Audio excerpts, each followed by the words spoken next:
Welcome les amis, on se retrouve pour The Wrestling News. Au programme du jour, nous parlerons de la Lucha Underground.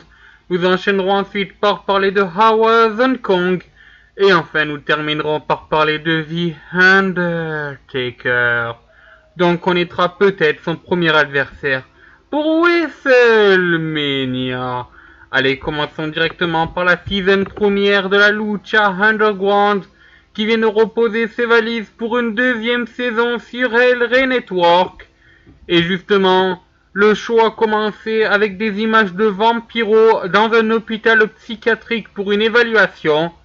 Vampiro a, à première vue, été considéré comme clean, vu qu'on l'a vu quelque temps après ressortir de l'hôpital psychiatrique, accompagné de Max Striker.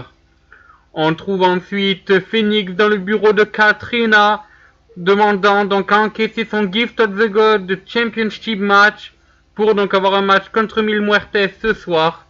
Katrina rapporte alors que, comme l'a dit Dario Cueto, il faut attendre une semaine avant de pouvoir utiliser son Gift of the God Champion. Et de plus, Phoenix avait déjà un match de prévu ce soir contre King Cuerno. Et elle a même rajouté que ce match serait pour le titre, justement, du Gift of the God Championship.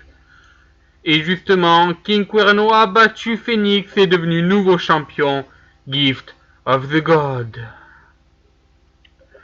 Ensuite, on a eu un match pour un number one contendership pour le titre de la Lucha Underground.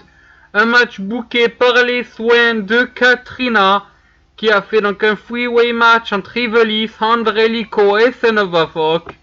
C'est la seule représentante féminine de ce match qui s'est imposée sur un roll-up.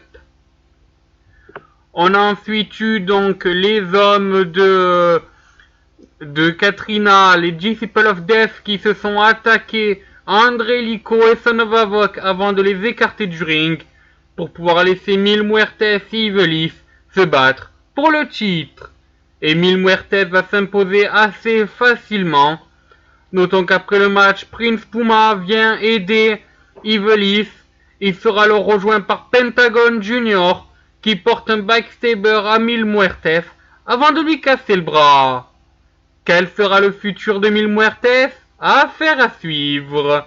Enfin, le show se termine par trois hommes qui donc sont allés voir Angela Fong, une des disciples, si je peux me permettre l'expression, de Dario Cueto, et donc a demandé à rejoindre le Fight Club. Dario Cueto les a alors laissés rentrer, mais nous ne connaissons pas l'identité de ces trois hommes, et notons que le show s'est terminé sur des cris de douleur. Bien, parlons donc maintenant d'Awazon Kong, la lutteuse de la TNA, qui a eu une petite altercation donc lors de la tournée anglaise avec une autre lutteuse de la TNA, Reby Sky.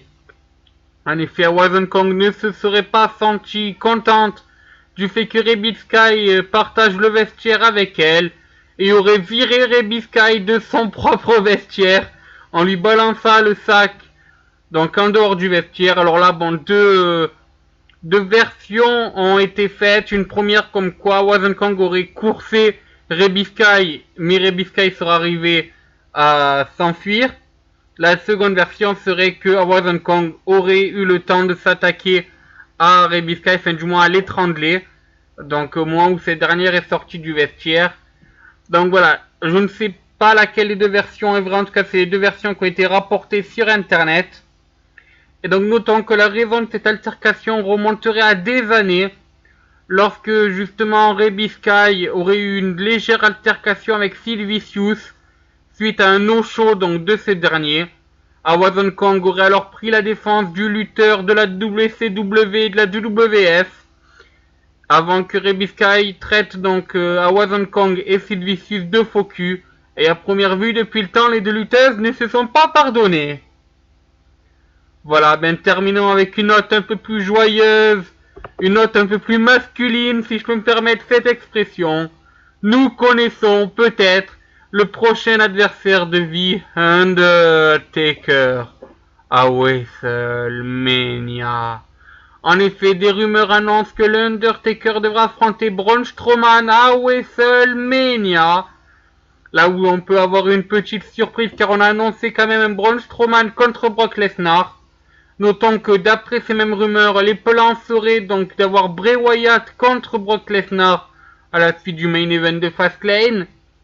Et lors de Fastlane, justement, Braun Strowman devrait affronter le Big Show afin de le préparer à un match contre l'Undertaker à WrestleMania.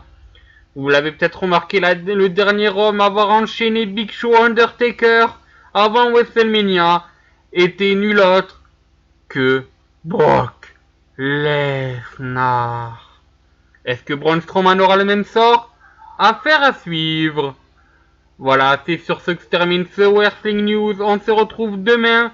Et sur ce, moi je vous dis, adieu, bonsoir les amis.